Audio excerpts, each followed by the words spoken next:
idea that you're pointing out, right, rests on the given that there would be there's kind of a difference between masculine and feminine nature. Yeah, and that it's not okay to have mutual affairs with women. Say it again, that's not? It's not okay to have mutual affairs with women. Meaning, what do you mean by mutual affairs? Well, you're talking about mutuality rather than consent. Right. And that if there's mutuality in a relationship, then it's not a relationship between victim and powerful, but it's a relationship between equals. And I'm challenging and saying that that exclusivity is important to women. Yeah, and that unless the relationship lasts a lifetime, there is a power exchange basically to the man's benefit and to the woman's detriment, even if it's like a relationship full of all the mutuality of the world. Oh, now I see what you're saying. Now I see what you're driving at. Okay, now I see what you're driving at. So you're saying is, I want to just inhabit it before I discuss it. You're saying is that even though, in terms of secular Western ethics, mutuality means it's perfectly legal, and from a secular ethical perspective, it might even be moral.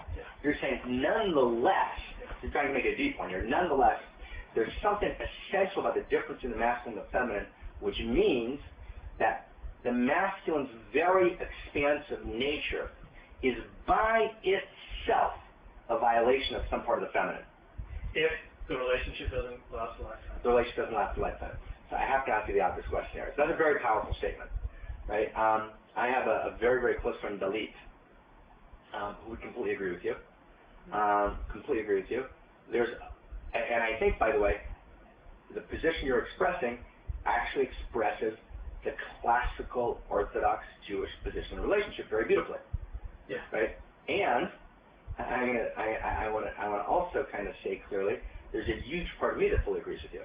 Right? In other words, I did not live all of my life that way. I've had a kind of deep, complex tug and pull between different positions on this, which I'll unpack for you a little bit. But the position you express first of all beautifully. It's a powerful position. A big part of me thinks that's true. There's another part of me that thinks it's not, and I'll get to that in a second. But a big part of me thinks that's true. My friend Dalit, who you actually may meet today, right here in Salt Lake City, completely.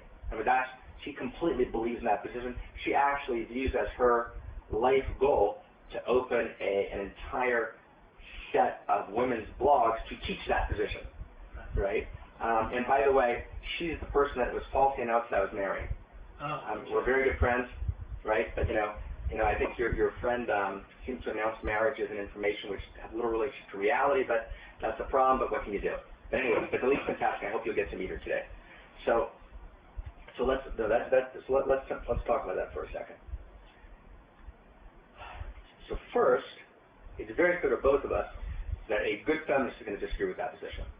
And when she's going to say that actually, that's a chauvinistic, patriarchal, outmoded male view of feminine sexuality, which devalues the possibility of feminine power and desire, right? Being a value by itself, which devalues, feminine autonomy, which devalues, all the gains of feminism. I don't think that bothers you per se. I think you're expressing, very beautifully the Orthodox position. Let me just talk for a moment about that position, because I think that's I think you meant that in a personal way, so I'm going to respond to it in a personal way.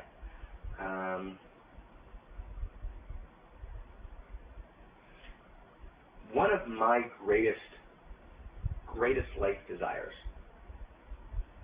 from, the same way that, we okay here? Yeah. The same way that I kind of tried to talk about, like, where your race comes from, right? So I kind of talk, let's self-psychologize, right? Right, not just project it outwards. One of my great life desires is for a kind of monogamous great love. It's a huge part of my life, and I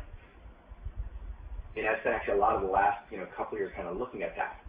But I've made, significant decisions in my life which contradicted power, career, fame, all the external Western values and which didn't serve, my ability to teach, right? Based on that desire. I mean, I'll just tell you, one example. When I was 31, much like the same kind of experience that you had with our waitress, I had, hopefully it was a deeper experience, but with a person when I was 31, which I thought was true love. And I was right then at the kind of up movement, in terms of what I wanted to do rabbinically.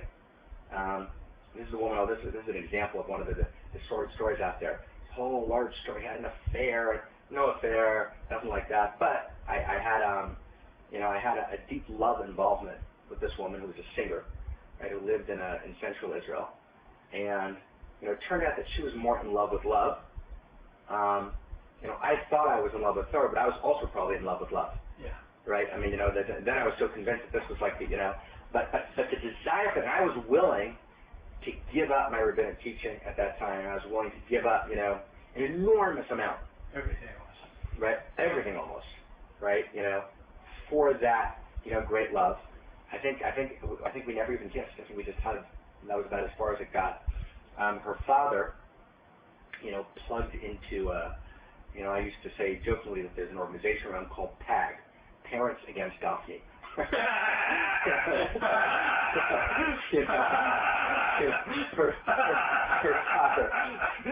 Her father became the head of the local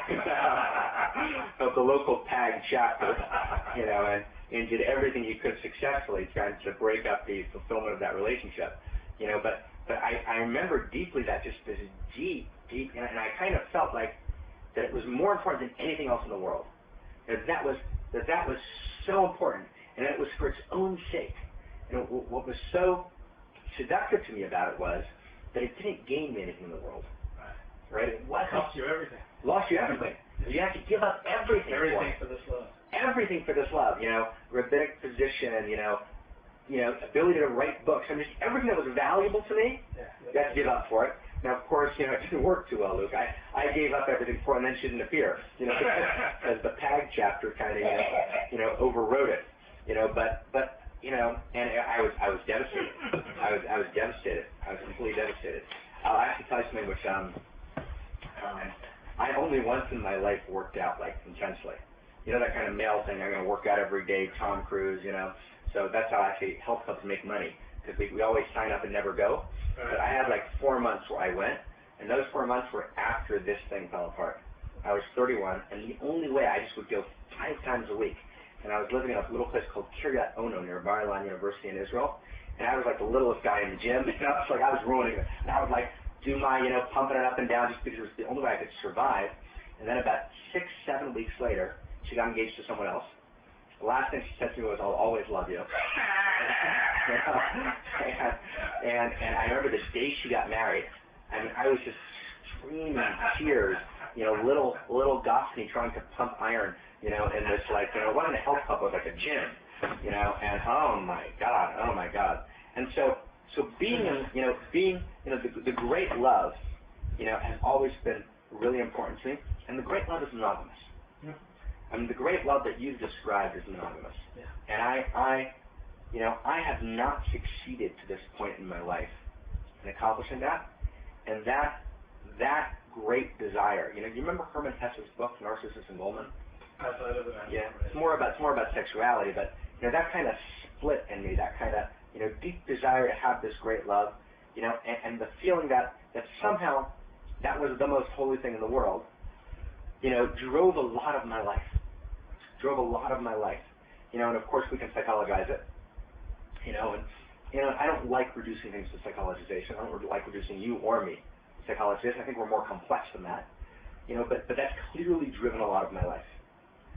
There's a second belief, that I've had parallel to this throughout my whole life. And the person that maybe talks about this best is Osho. I don't know if you know who Osho is. Osho is a kind of very complex, ultimately, Eastern philosopher fellow. And he talks a lot about this, and and other people do as well, which is the following notion, which is very, very different. And that is that, and this is a very masculine perspective, and it's very actually expressed